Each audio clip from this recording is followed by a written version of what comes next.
very much, Mark and Ari. Good to be with all of you. I'd like to begin right away since we have a limited amount of time. We're going to explore the figure of Eliyahu Hanavi, Elijah the prophet. Today we're going to focus on Elijah in the Bible. Mark, maybe if you could pin my video, or Ari may be able to do it. I'm going to share the screen,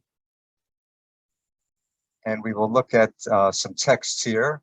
Some of you have this PDF, but I'm going to keep it up for a good deal of the time here. I'm sure many of you know about Elijah. Almost every person who's been at a seder has some memory of Elijah at the seder. And we'll talk later next week or the final session about Elijah and Passover, Elijah at the seder. I want to begin at the beginning, which is in the book of Kings. First book of Kings devotes about 7 chapters to Eliyahu Hanavi, and he seems to appear out of nowhere. This is in chapter 17 of the book of Kings. First, take a look at Eliyahu's name. The name itself is significant. Many biblical names have a divine element in them, right? The word El or Yah. You could think of Adonijah, Michael. Many biblical names have a divine element in them, but Elijah's name is unique because he has 2 divine elements. Eli, my God, Yahu. Yahu is an abbreviation of Yud-He-Vav-He. So you could say Elijah is permeated by the divine. He really is someone who's completely devoted to God, and his name is probably part of that quality, part of his personality. So Elijah is someone who feels driven by the divine. He's championing God. He's fighting for God against whom? Who are the enemies of God? You could say the false gods. So Elijah wants to promote the worship of the one true God of Israel, Yud-He-Vav-He. I'll often pronounce the divine name Yud-He-Vav-He, just reading out the Hebrew letters. Elijah is defending God, is championing God. He's trying to defeat the worship of Baal, Baal the Canaanite god, Baal and Asherah. There was a male and female, several male and female Canaanite gods, and the chief Canaanite god is Baal, his consort is Asherah, and we know that the Israelites were attracted to this worship of the Canaanite gods, even before the time of Elijah, but especially during the time of Elijah, because the king at that time is King Ahab in Israel. We know the name Ahab from Moby Dick, of course, and Herman Melville, but Melville picked that name because of the biblical character Ahab. King Ahab was the king of Israel at the time, a fairly successful king, diplomatically, militarily at first. He extended the borders of the northern kingdom of Israel, but he also was married to Jezebel. Jezebel, the queen, had been a Phoenician princess, a princess of the city-state of Tyre in Phoenicia, modern-day Lebanon. And Ahab married Jezebel. Why did he marry a Phoenician princess? Because his father arranged the marriage. Ahab's father, the previous king Omri, made a deal, made a diplomatic arrangement with various rulers in the vicinity. And the pact that he made with the ruler of Tyre in Lebanon included the marriage of the king of Tyre's daughter, Jezebel, to Omri's son, Ahab. So Ahab married Jezebel, and Jezebel, coming from Phoenicia, brought the worship of Baal and Asherah with her. As I say, the Israelites were already attracted to other gods, the Canaanite gods, but Jezebel, the new queen, really increased the worship of Baal and Asherah, and that stimulates Elijah to confront the king. So the first mention we hear of Elijah is in this book of Kings, 1 Kings chapter 17. And what do we hear? This is the first mention of Eliyahu Hanavi. I'm reading selection number 2 on this first page of the PDF. Elijah the Tishbite, the inhabitants of Gilead, said to Ahab, "By the life of Yud-He-Vav-He, God of Israel, whom I have served, there shall be no rain or dew these years, except by my word. Here we hear nothing about Elijah before this, nothing about his birth, his growth, his training, his prior experiences. He just pops up out of the blue, saying to Ahab, declaring to Ahab that a drought is about to come. Why? We don't hear why, but the reason is clearly because Ahab and the Israelites are abandoning, forsaking the worship of the God of Israel and being attracted by the worship of Baal and Asherah. Notice Elijah says, except by my word. He's giving a divine directive, a divine announcement, but it's hard to distinguish between the divine voice and Elijah's own voice.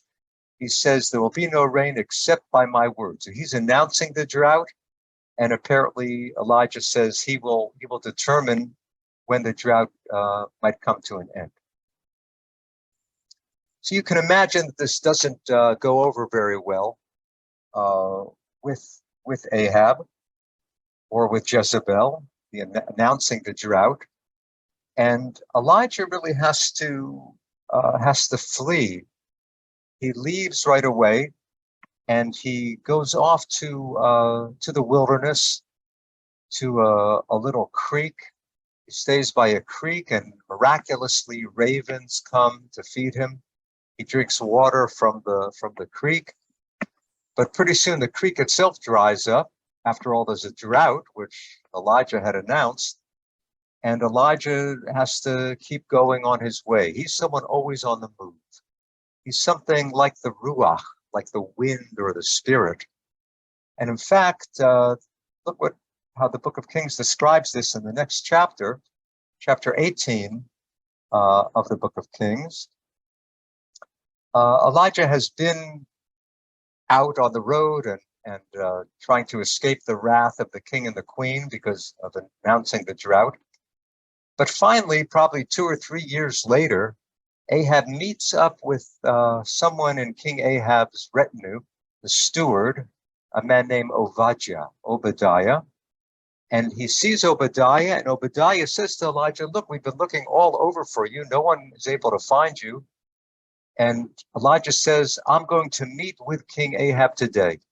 This has been several years since the drought began. Elijah declares that he is going to see the king. But Obadiah doesn't trust Elijah. He doesn't know if he'll be able to find Elijah again. And he says to him, when I leave you, Obadiah says, when I leave you, Elijah, the spirit of Yud-Heh-Vav-Heh will carry you off to I know not where. Okay, that's Elijah's character. God's ruach, God's spirit can take him, it can inspire him. Elijah is able to move quickly, almost miraculously. This is already in the Bible itself, right? We're beginning with Elijah in the Bible. Later comes the Elijah that many of us know or hear stories about. But I want to begin with the historical account, the semi-historical account in the Book of Kings. So why does Elijah want to meet Ahab now, a couple of years after the drought has begun? Because he wants to arrange a contest. He wants to arrange a contest between Yud-Heh-Vav-Heh, the God of Israel, and Baal and Asherah, the false Canaanite gods. And this is what he says to King Ahab.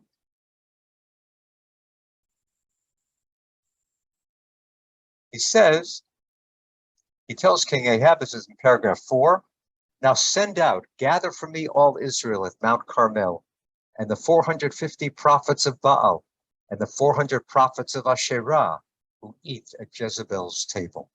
Right? Jezebel has brought these prophets with her, probably from her home, from Phoenicia. And now Elijah wants all of Israel, as if that were possible, all of the Israelites, but at least many of the Israelites, a good number of the Israelites, to show up on Mount Carmel. Mount Carmel, of course, is that beautiful, imposing mountain. Modern-day city of Haifa is on Mount Carmel. The beautiful Baha'i temple is on Mount Carmel, and the grounds there are kept so beautifully that gives you some idea of what the entire mountain was like. It was a very fertile area, and that's where Elijah wants to have this dramatic contest between the false god and the true God. So Ahab agrees. I'm going to continue reading here. Ahab sent out among all the Israelites and gathered the prophets at Mount Carmel. Okay, these prophets of Baal. Elijah approached all the people and said, how long will you keep hopping between the two branches? If Yud-Heh-Vav-Heh is God, follow him. And if Baal, follow him.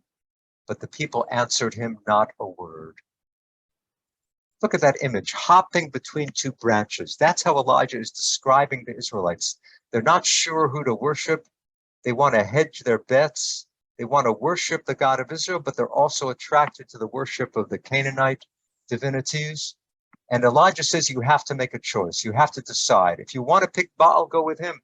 If you want to pick the true God, go with him. So what is this contest? The contest is that the prophets of Baal will be given a bull, and Elijah will have a bull for himself. Each of them will slaughter the bull, put the bull on an altar, and then they will call their God to bring down fire from heaven. Whoever succeeds in bringing down fire from heaven, that God is the true God. So first, the prophets of Baal take their bull. They took the bull that was given to them, the 450 prophets of Baal, and they prepared it and called on the name of Baal from morning till noon, saying, "O Baal, answer us." But there was no sound and no one answering. They hopped about the altar they had made. At noon, Elijah mocked them, saying, "Call out loudly, for he is a god. Maybe he's defecating or urinating or off on a journey.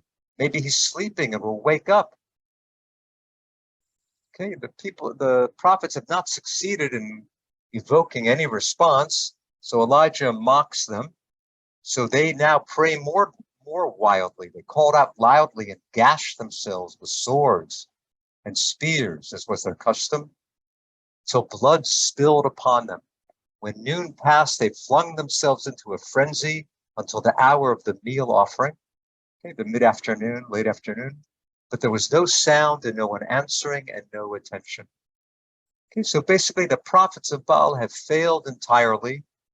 No response, no fire. The slaughtered bull is just lying there on their altar. So Elijah now steps forward and very simply he begins his prayer to God. At the hour of the meal offering, Elijah the prophet approached and said, "Yud-Heh-Vav-Heh, God of Abraham, Isaac, and Israel, this day let it be known that you are God in Israel, and I am your servant. And by your word have I done all these things. Answer me, Yud-Heh-Vav-Heh, answer me, that this people may know that you, Yud-Heh-Vav-Heh, are God, and it is you who turned their heart backward." That's a very strange line. We should pause here for a moment. Okay, Elijah is basically calling out to God, saying, "I'm your servant, you are the God, prove it. Show that you are the true divinity, answer me." In other words, bring down fire from heaven. But look how he concludes, "You turned their heart backward." What does that mean, that God turned their heart backward? Apparently what this means is that Elijah is saying that God was the cause of their sin. Sounds very strange. We would think the people decide whether to sin or not, but Elijah believes that God controls everything, that God animates everything. So any human act, any human decision is somehow fueled by the divine. You turned their heart backward. Now, Elijah seems to be saying, now you can transform the people. You can purify the people by demonstrating your miraculous power. Some commentators try to soften this line. You turn their heart backward, they say maybe it means you're going to turn their heart back to you. You're going to bring the people back. But that's not what the Hebrew says. The Hebrew word achoranit does not mean back, but backward. And Elijah's prayer is immediately successful. Then the fire of Yud-Heh-Vav-Heh came down and consumed the offering, the wood, the stones, and the soil, and it licked up the water that was in the trench. Okay, not only does it consume the offering, it burns up the entire area, the stone, the soil, the altar itself. All the people saw and fell on their faces and said, "Yud-Heh-Vav-Heh, he is God. Yud-Heh-Vav-Heh, he is God. Hashem hu ha-Elohim. Hashem hu ha-Elohim." Okay, the people are convinced. The people realize the truth of God. Notice that their formula, I'm sure many of you recognize that because it's become part of Jewish tradition, part of the Jewish liturgy. It actually is recited at one of the most dramatic moments of the entire Jewish calendar year on Yom Kippur. At the end of Yom Kippur, the final prayer of Yom Kippur, the final service, the Ni'ilah, the locking of the gates, the closing of the gates. At the very, very end of that service, the entire congregation responds.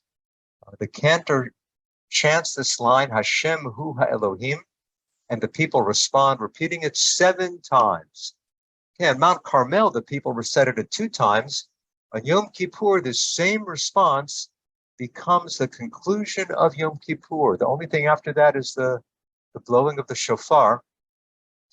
So this is the conclusion of the holiest day of the Jewish year, borrowed from this dramatic account on Mount Carmel, when the people accept the truth of Yud-Heh-Vav-Heh.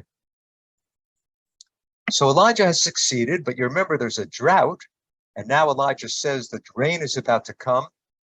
So he instructs Ahab to leave Mount Carmel, to get out before it becomes too muddy. There's going to be a lot of rain, and the chariot may not be able to move very well. So Elijah says, go up. He tells his servant, go up, say to Ahab, harness your chariot and go down so that the rain will not hold you back. Okay, the rain comes. Ahab mounts his chariot and goes back to Jezreel, where he had his winter palace. And the hand of Yud-Heh-Vav-Heh came upon Elijah, and he girded his loins and ran before Ahab all the way to Jezreel. So what is this saying? That Elijah is inspired, Elijah is empowered, the hand of God or the Spirit of God comes upon him, and Elijah is able to outrun the chariot horses. Ahab is racing back to his winter palace to escape the rain, and Elijah is so empowered and so ecstatic from his triumph on the mountain, he can beat the horses back to the palace. Okay, this seems to be a great moment of triumph. This is early in the Elijah story, but he's brought the people back to God. He's defeated the prophets of Baal. He then actually slaughters the prophets of Baal. But this is a short-lived victory. Elijah has won, but you can imagine what happens back at the palace when Ahab comes and tells Jezebel what just happened, that all of her prophets of Baal have been slaughtered by Elijah, that Elijah has won the hearts of the Israelites back to Yud-Heh-Vav-Heh. This does not go over very well with Jezebel, of course, and she threatens to kill Elijah, and Elijah has to flee again. Okay, Elijah is usually on the road, on the move, and this fits in with later tradition where Elijah is roaming the world, helping people, rescuing people, paving the way for Messiah. So Elijah has to leave. He actually flees south, out of the kingdom of, out of the northern kingdom of Israel, to the south to Judah, and then further south to Beersheba. He really goes into the desert. He's deeply depressed. Here he thought that he had won the battle, that he had brought the people back to Yud-Heh-Vav-Heh, but he realizes that Jezebel is not going to be defeated so easily. And he fears that the people will now come back to the false worship of Baal. So he actually asks God to take his life. Elijah seems to have something of a death wish here. He's deeply depressed. He just lies down in the desert and wants God to end his life. But God refuses to take his life, to take Elijah's life, and instead, God revives Elijah. An angel feeds him, and pretty soon Elijah is on his way, actually heading to Mount Sinai. Here it's called Mount Horeb, but Horeb is another name for Sinai. So Elijah goes further into the wilderness, heading to Sinai. Now I'm reading in number 5. He walked 40 days and 40 nights as far as the mountain of God, Horeb. There he went into a cave where he spent the night. So Elijah is going back to the site of Moses' revelation. Okay, Mount Sinai, where the Torah was given, where Moses and the people encountered the divine presence. That's where Elijah is heading.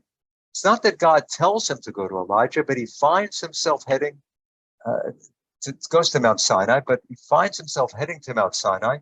Takes him 40 days and 40 nights. Of course, that reminds us of Moses being on Mount Sinai for 40 days and 40 nights. And there he has an encounter with God. Yud-Heh-Vav-Heh said, go out and stand on the mountain before Yud-Heh-Vav-Heh. Look, Yud-Heh-Vav-Heh is passing by with a great and mighty wind, tearing out mountains, shattering rocks before Yud-Heh-Vav-Heh. Not in the wind is Yud-Heh-Vav-Heh. And after the wind, an earthquake. Not in the earthquake is Yud-Heh-Vav-Heh. And after the earthquake, fire. Not in the fire is Yud-Heh-Vav-Heh. And after the fire, kol demama daka, a sound of sheer stillness. It's a beautiful, beautiful phrase. Kol demama daka. You'll usually see this translated, a still small voice. That's how the King James Version translates it. But the Hebrew really is a little bit different. Kol demama, the sound of silence, the sound of stillness. Daka means thin or sheer. So the phrase literally means a sound of sheer stillness. In other words, God is not found in the wind. God is not found in the earthquake. God is not found in the fire, not in these noisy phenomena of nature. Rather, God is encountered in silence. This is really a beautiful hint at meditation. This, you could say, is suggesting that you find God when you calm the mind, when you quiet your busy thinking process. If you can experience stillness or silence, then there's a greater chance to encounter God. So Elijah hears that silence. He knows that God is there. He wrapped his face in his mantle and he went out and stood at the entrance of the cave. And look, a voice came to him saying, Malachafo Eliyahu, what are you doing here? Okay, you could take that as an existential question, right? What does God say to Adam? Ayeka, where are you? Right? That's the first question in the Bible. Ayeka, where are you? What are you doing? What are you doing with your life, you might say? And look what God says to Elijah, Malachafo, what are you doing here? Which may mean, why are you here in the desert? You should be with your people. You shouldn't abandon the prophetic charge. You shouldn't abandon your mission. Maybe Jezebel is still powerful, but you can fight for the truth. What are you doing here? And how does Elijah reply? This tells us a lot about his character. He replied, Kano kineti, I have been so zealous for Yud-Heh-Vav-Heh, God of hosts. For the Israelites have forsaken your covenant. Your altars they have destroyed. Your prophets they have killed by the sword. And I alone remain. They have sought to take my life. Look how much is packed in there. First of all, Elijah really describes who he is. He is a zealot. He is zealous. Okay, the Hebrew word is kin'ah, which actually can mean jealousy or zeal. Kano kineti, I have been zealously zealous. That is Elijah's quality. Okay, he is totally devoted to the divine. He's an extremist. You could say he's somewhat fanatical because of the wickedness surrounding him, right? Your altars they have destroyed. The Israelites, maybe he means Ahab and Jezebel. Your altars they have destroyed. He's speaking to God. Your prophets they've killed. And I alone remain. Okay, Elijah is a loner. Elijah is somewhat of a loner. He's off on his own. He feels that he's fighting alone. He feels that he's persecuted. Yud-Heh-Vav-Heh said to him, go return on your way. Okay, keep going. Keep on your prophetic journey. And Elisha, son of Shaphat, from Avel Mecholah, you shall anoint as prophet in your place. So Elijah is told to prepare his successor. Okay, his career is not yet completed, but he's already supposed to prepare his successor, Elisha, who Elijah is instructed to anoint. Let's jump now to the final part of Elijah's career in the book of Kings. There are other things that happen, there are other stories, there are other events, but I want to move now to Elijah's departure from earth. This is number 6 on the PDFs, page 3. Elijah anoints Elisha. Elisha becomes Elijah's disciple. And Elijah is now about to leave earth. Okay, we've only touched on some of his biblical career, but the most dramatic events are the moment at Mount Carmel and the revelation at Sinai.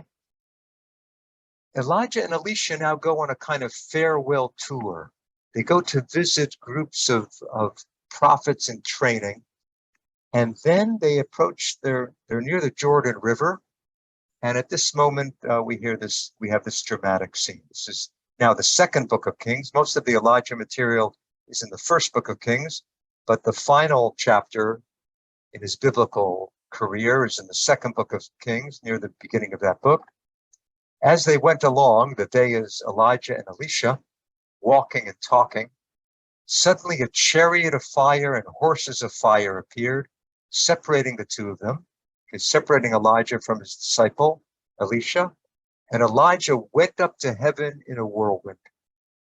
Elisha was watching and kept crying out, my father, Israel's chariots and horsemen. And he saw him no more. Then he grasped his garments. Okay, this is Elisha.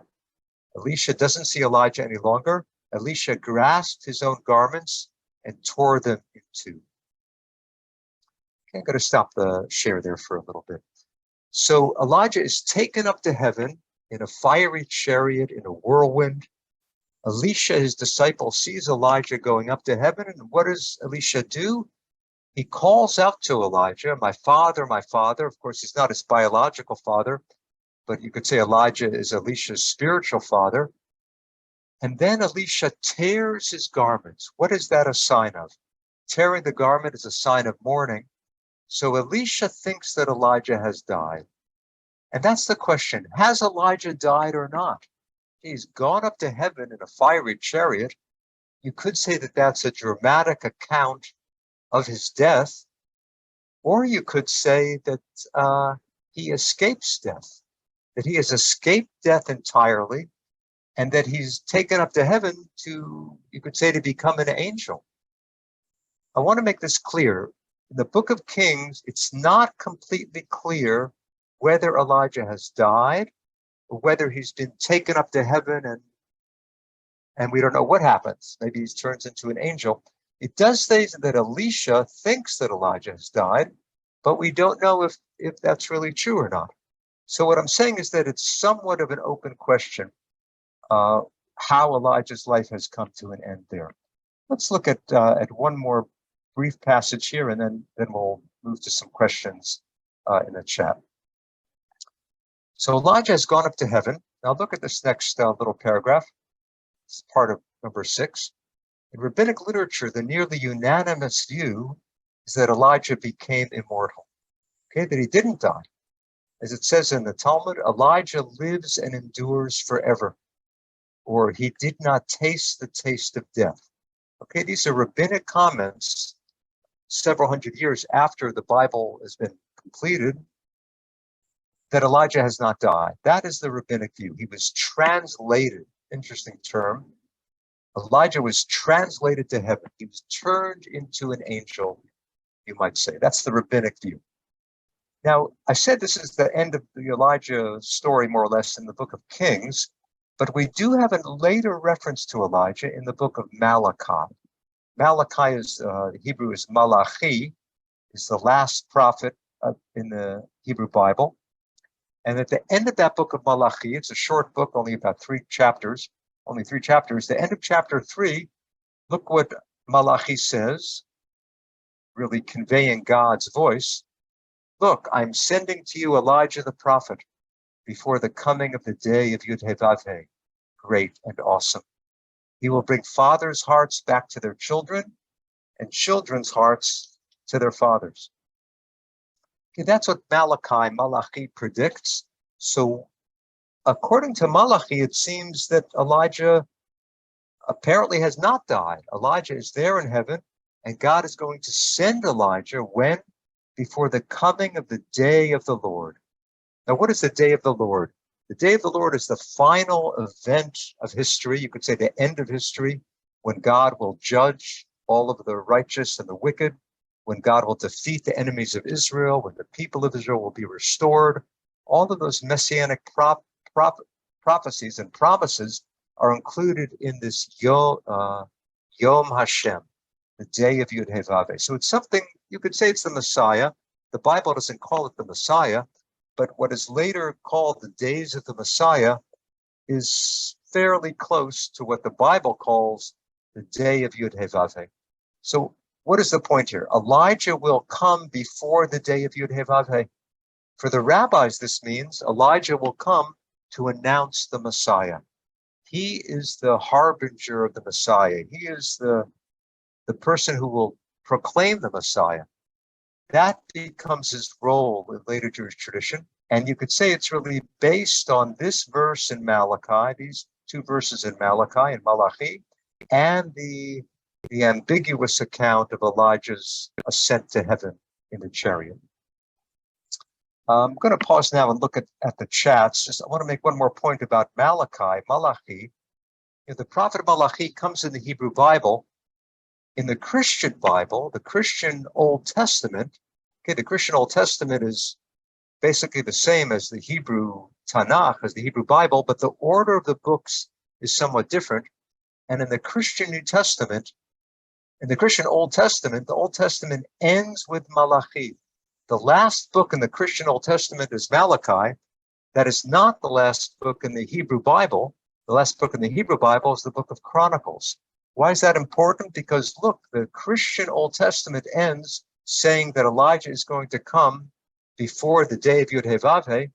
What is the next page in the Christian Bible? The Gospels, the Gospel of Matthew. In other words, the coming of Jesus. So it's no accident that the Christian Bible, the Christian Old Testament ends with a prediction of Elijah who's going to come before the end of time. And then the Christian Bible continues with the coming of Christ. Let's pause here. I'm going to stop the share and take a look at some of the chats, and I'll just respond to a few of them. I want to keep it now related to the Bible and not that much on later stages of Elijah. Could you please talk? What is understanding of God's action? You turn their heart backward. Okay, that's this troubling line. Yeah, as I said, for some biblical readers and some biblical commentators, it's too shocking of a line, and they change it. You, O God, turn people's hearts back to you. But what the verse is really saying is that God causes everything. There's nothing that happens in the world without God's power. God is in such control that even evil is enabled by divine power. Okay, people still have to make the choice whether to go one way or the other, but whichever way they go, they are being activated. They are being fueled by that divine energy. You could almost say the divine energy is neutral. People decide in which way to take it, but the act is possible only because of God's power. Let me go on with some of the chats in order, and then I'll try to cover as many of them as we can. We have at least 15 minutes to play with this.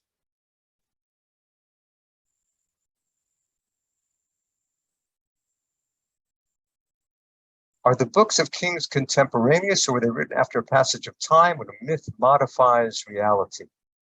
Okay, so we have this Elijah story in the book of Kings. There must have been tales and legends about Elijah that were just transmitted orally for quite a while. Eventually, they were written down in the book of Kings, but certainly the book of Kings was written down hundreds of years after the events that it describes. At that point, you could say reality has turned somewhat into myth. Okay, we don't really know, we don't really know much about this character Elijah, who he was, what's historically accurate. It's very possible that a lot of the material in the Book of Kings did not happen historically. These were stories and legends. I think it's most likely that there was a personality, there was someone named Elijah who was considered a miracle worker, who was a prophet. And then tales were told about him over decades, over centuries. Finally, that account was written down in the Book of Kings. But of course, the legend kept growing. And as we'll see, especially in the next 2 weeks, Elijah becomes something much more than that biblical figure. This one right here, does Elijah suffer like bodhisattvas? It's interesting that bodhisattva is mentioned there because you could say, what is a bodhisattva? First of all, bodhisattva is a concept and a figure in Buddhism. A bodhisattva is someone who is about to attain enlightenment, who is about to attain nirvana, but who decides to pass on nirvana because he or she wants to help the rest of humanity reach enlightenment. In other words, it's someone who could live in a realm of bliss, who could just meditate on God all the time, but decides, who could leave Earth, who could leave this life, but this person decides to stay committed to the world, to people, to humanity. That's the figure of the bodhisattva. You could say that Elijah is a kind of Jewish bodhisattva. That's really who he becomes, right? He's taken up to heaven, but he doesn't stay there. He comes down to help people. As we'll see, his mission is to spread ethical teaching, to correct people who have stumbled. And that's really a kind of bodhisattva theme.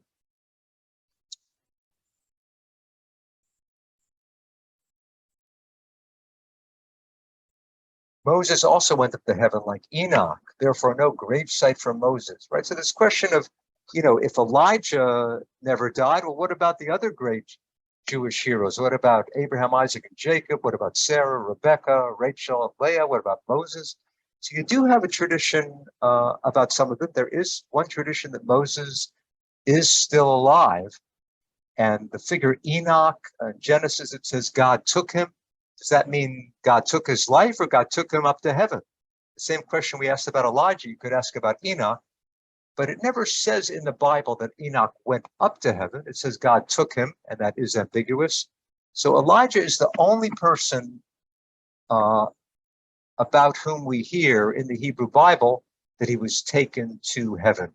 Other people are spoken about in those terms only in later Jewish writing in the Midrash and the Talmud. I've heard folks talk of an angry Elijah chopping off heads, which seems out of step with the Harbinger of the Messiah. Right, so did the image of Elijah change over time? It's a great question. This is really one of the most important things that we can discover today and the next couple of weeks. Elijah changes dramatically. You could almost say that he changes from a zealot to a bodhisattva. He changes from a zealot to a master of compassion. That is the arc of Elijah's career. That's why I call this book Becoming Elijah, a Prophet of Transformation, because he is transformed. He kills these prophets of Baal, he slaughters, or he has them slaughtered, all 450 prophets of Baal. He can easily lose his temper. He's fanatically committed to the true God of Israel. Later, he becomes this compassionate figure. Now, I want to be clear here. You can find compassionate elements in the biblical account of Elijah. Okay, he actually brings a dying child back to life. One of the miracle stories we had to skip over today, Elijah brings a child back to life. This is the first time in the entire Bible that we hear of someone coming back to life. And in fact, the miracle stories that are told about Jesus, you could say that they are modeled on the stories of Elijah and Elijah's disciple, Elisha. Malachi's words here appear at the end of the Haggadah in Pesach. That line, Hinei anochi sholech lachem et Eliyahu hanavi, that is sometimes chanted or sung during the seder when Elijah appears, along with other Elijah songs. Source sheet, please. Okay, the sheet is available on the chat. Anyone can also, it can be sent out, I'm sure, also from CSP. Anyone who can't get a hold of it, you can email people at CSP. The story reads like weird apocrypha. How is this chosen a canon? I'm not sure which story you mean. All of it, there are many strange, striking stories in the Bible. Elijah being taken up to heaven is very unusual. As I said, it's the only person in the Hebrew Bible who's described as being taken up to heaven. So it's odd, but if that's the story you mean, maybe you could put a brief chat which story specifically, and I could say a little more. Malachi was written before the Talmud. How did the writer believe Elijah would herald in the Messiah? So Malachi says that Elijah will come before the day of the Lord. The rabbis say that he will come before the Messiah. So you could say the day of the Lord eventually is identified with the messianic era. And that's why already in the Bible you have that we hear about Elijah coming back before that final day. A live person's immortality. Okay, we've mentioned some people claim that Enoch lived forever, but Elijah is the first who's taken up to heaven, and he is the I would say he's the only person in Jewish tradition, as far as I know, who is described consistently as still being alive. Okay, Elijah did not die. I actually almost called this book "The Man Who Never Died." But there are many other things about Elijah that are important. Danny, sure. Can I interrupt for Please, a second? Oh, please. My camera. I'm just taking introducer's prerogative. Yes. And ask. You said what you could have called the book. My question is, Manishtana.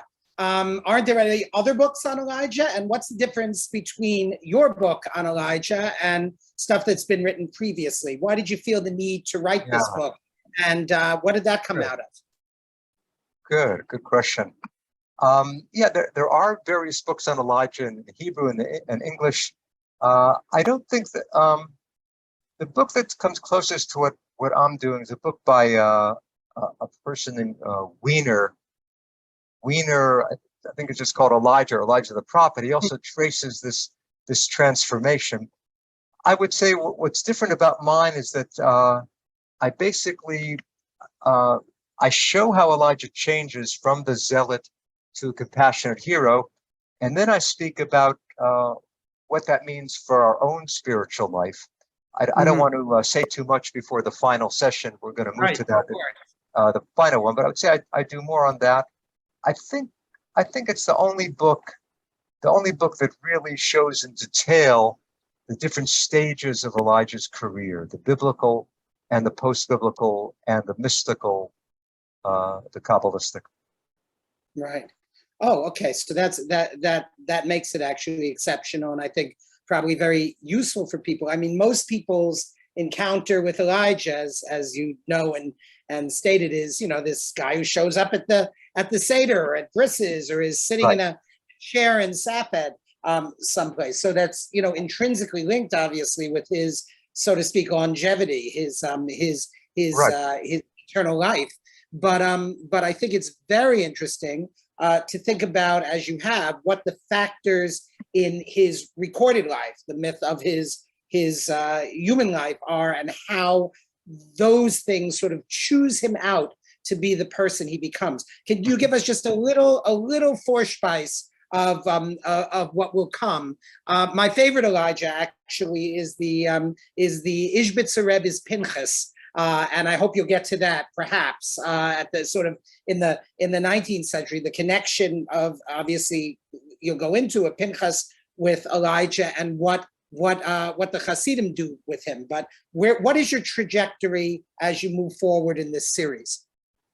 Yeah, let me just say Pinchas for a moment. That's fascinating. The connection between Pinchas and Elijah, right? If we're talking about zealots, they are really the two zealots in the Hebrew Bible. Elijah, as we've seen, fighting against Baal.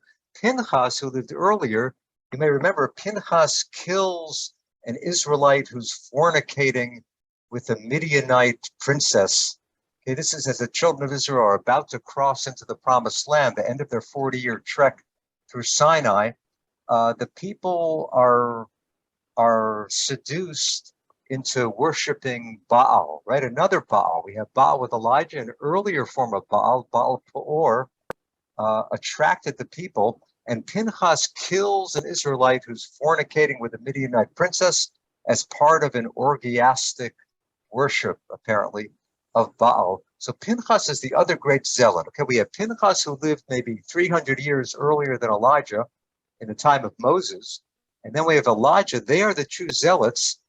As you mentioned, the Hasidim, and really already much earlier, there are people who say that the Hebrew is Pinchas hu Eliyahu. Pinchas is Elijah. Now, what does that mean? Pinchas is Elijah. Pinchas lived 300 years earlier, maybe the 12th century BCE.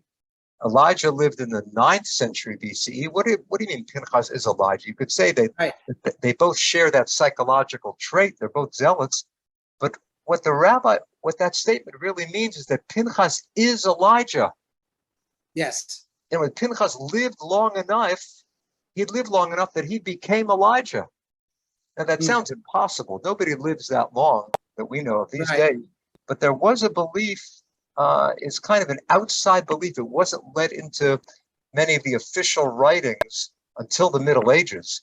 But you have little hints suggesting that Pinchas was the same person as Elijah. It's a fantastic thing. I talk about it more in the book. We can talk about it a little more later, but that's one amazing fact. The trajectory is basically today we're doing Bible for another 5-10 minutes. Next week we'll look into who Elijah becomes in the Talmud and the Midrash, and beginning Kabbalah. And then with the final session, probably we'll talk about the seder and Havdalah, and how each of us can encounter Elijah. Right. So let me see if I can. I'm very glad to have this live give and take. So please let's do it again in a few minutes. Let me run through a few of these questions quickly, and then please, Mark, feel free to bring up something else. Okay, why did Elijah become the patron archangel of Rosicrucian tradition, which is Christian and Kabbalistic? So Elijah is unique in many ways. One of them is that he is venerated, I would say, almost equally in all three monotheistic religions. Judaism, Christianity, and Islam all have a very high regard for Elijah. In Islam, actually, he's given another name, Al-Khidr, the green one. It's basically the Elijah figure. The Jewish Elijah inspired the Kabbalists. The Islamic Elijah, Al-Khidr, inspired the Sufis. The Sufis have an encounter with Elijah, just like the Jewish mystics have an encounter with Elijah. They call Elijah Al-Khidr, the green one, and the Kabbalists call Elijah Elijah. So you have it in Jewish tradition, Islamic tradition. Why is it important in Christian tradition? Because Elijah is going to announce the Messiah, and Malachi says Elijah will come. And Jesus probably thought of himself. It's very possible that Jesus thought of himself as Elijah. In other words, Jesus thought of himself as a prophetic figure, but then when Jesus begins to think of himself as the Messiah, or when Christianity calls him the Messiah, what happens to Elijah? Who would it make sense for Elijah to be? If Jesus is the Messiah, who would Elijah be? John the Baptist. Correct. Right? John the Baptist anoints Jesus. Elijah announces the Messiah. And in fact, that's what happens in the New Testament. Jesus says that John the Baptist is Elijah. So that's why Elijah is so important to Christians. Elijah is going. Sorry? Oh, I'm sorry. I was going to say, in the Gospel of John, which is really the first encounter we have after the sort of mystical beginning, the first encounter we have with Jesus as an adult, it says, when the Jews and priests and Levites from Jerusalem did ask him, "Who art thou? Are you the prophet?" And he said, "No." "Are you Elijah?" And he answered, "No." The "you" there is John the Baptist that they're asking. So it was this expectation, right? Yes. Yeah, there he denies it. In John, he denies it, but in other Gospels, Jesus says that John the Baptist is Elijah. Mhm. So that's very significant. And in fact, Jesus asks his disciples, who do people say that I am? And Mhm. some of them say, people say you're Elijah. Right. So Right. Jesus may have thought of himself as Elijah, and Elijah is identified with John the Baptist. So he's central in Jewish, Christian, and Islamic traditions. It's What a remarkable. compelling figure, and what a wonderful presentation. It's so, we think about Elijah very often in a post-biblical way. So to sort of encounter Exactly. him in the Bible with you has been a great privilege, Professor Matt. We look forward to the other two sessions. I put them in the chat. Thursday, August 11th, will be the second part. And the third part did I put the third part in the chat? The third part, yes, Thursday, August 18th, all at the same time, 12:30 Pacific and to